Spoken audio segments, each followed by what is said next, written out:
Desde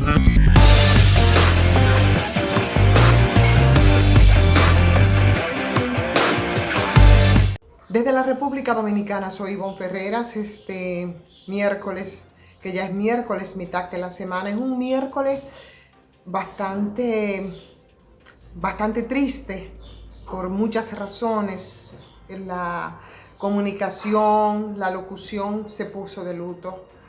Y con lo que nosotros comenzábamos ayer el video, hoy lamentablemente, y ese hálito de esperanza que nosotros manteníamos, se esfumó la noche de este martes con finalmente la partida de nuestro querido Willy Rodríguez. ¡Wow! Qué fuerte, qué triste, qué pena, qué doloroso, qué penoso lo que ha ocurrido. Efectivamente, ha sido una gran pérdida. Yo creo que el país lo ha sentido la partida de nuestro querido Willy, y de manera muy especial y muy particular nosotros, las personas que estuvimos cerca, por razones laborales, pero también por esa relación ya que trascendía, y que era una relación de amistad de muchos años en mi caso, y permítanme hablar en primera persona,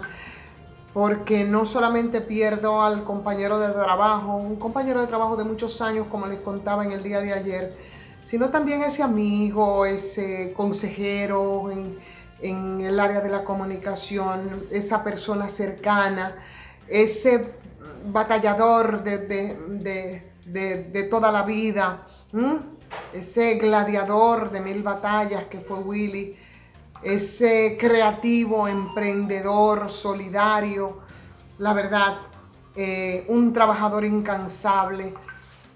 Y bueno, creo que aquí, como decía en el día de ayer, la historia de la locución tendrá que escribirse después de Willy, y su nombre, por supuesto, en letras muy grandes.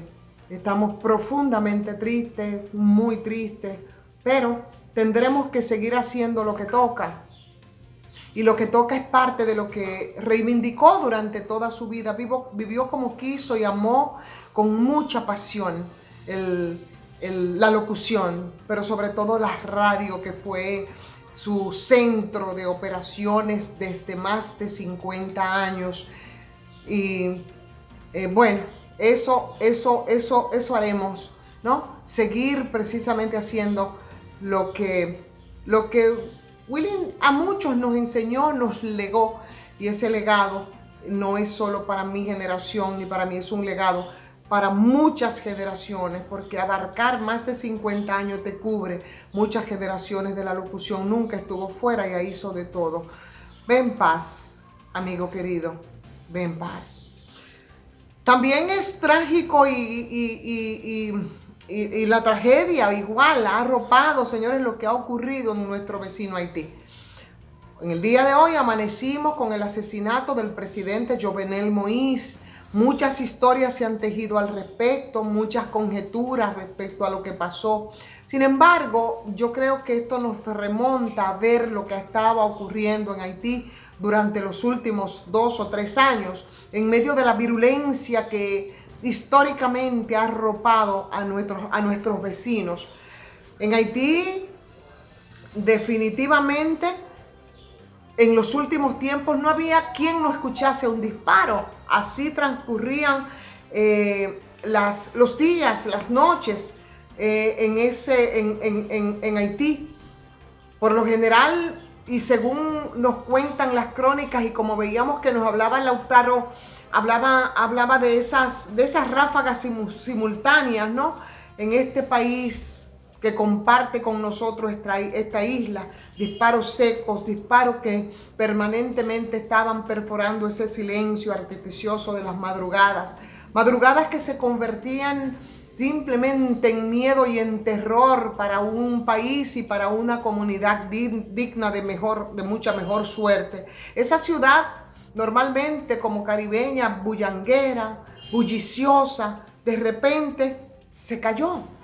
Haití se cayó y estaba en un virtual toque de queda, no por el tema de la pandemia, sino por la situación que, que le estaba afectando durante ya mucho tiempo y recrudecido en los últimos años, en los últimos meses. Una ciudad que parece que ya casi se ha olvidado en el tiempo, el momento en que le secuestraron junto a cientos y cientos, miles de ciudadanos de ese país.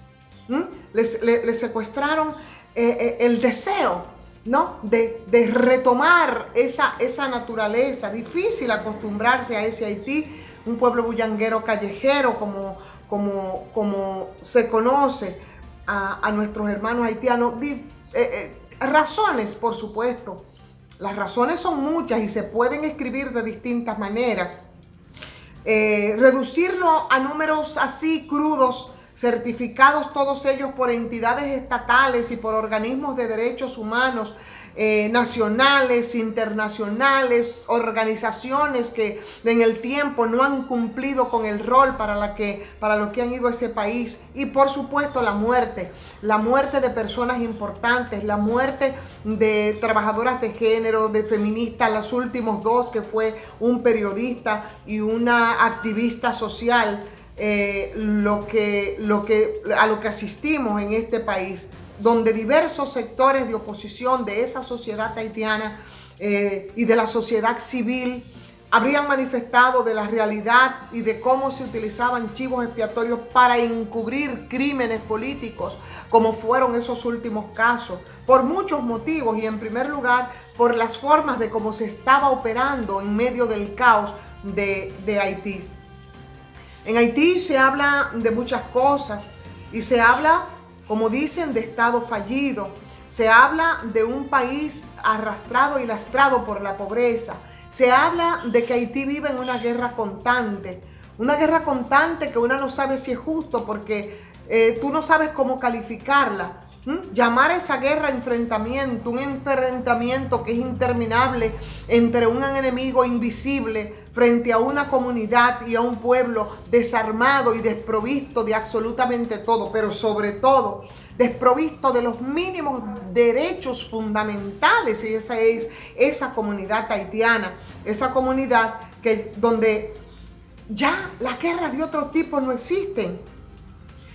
Entonces, lo que está ocurriendo con Haití y los que han aprovechado precisamente esa situación de caos para hacer de ello causas gananciosas en medio de los conflictos, y esas causas gananciosas se expresan de diversas maneras. Se han expresado con delincuencia, se han expresado con sicariatos, se han expresado con contrabandistas, se han expresado con traficantes de armas, todos pescadores, traficantes de la crisis y pescadores de un río revuelto que desde hace mucho tiempo viene azotando a esa población digna de mejor suerte, pero sobre todo de clases dominantes, de una burguesía haitiana que ha lastrado y lacerado a todo un pueblo con 11 millones de almas. Y con esa burguesía haitiana también una comunidad internacional que ha visto para otras partes.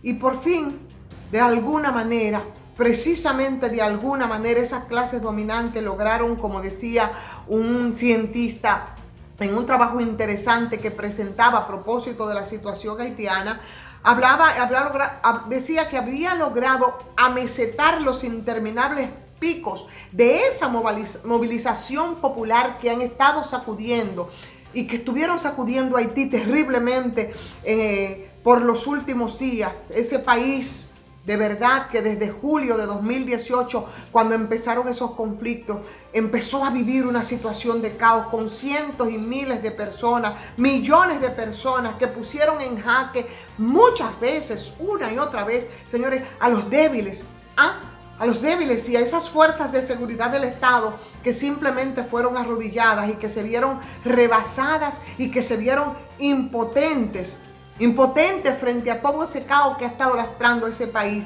Para otros, para los que simplemente no ganan, que es esa inmensa mayoría, que es ese país pobre, la existencia de un conflicto aparentemente desgraciado, y para lo que muchos simplemente les resulta más fácil decir que Haití es un país, un estado fallido, sin patrones establecidos, con una especie de derrota cotidiana que le quita las ganas de vivir y que los culpables son muchos.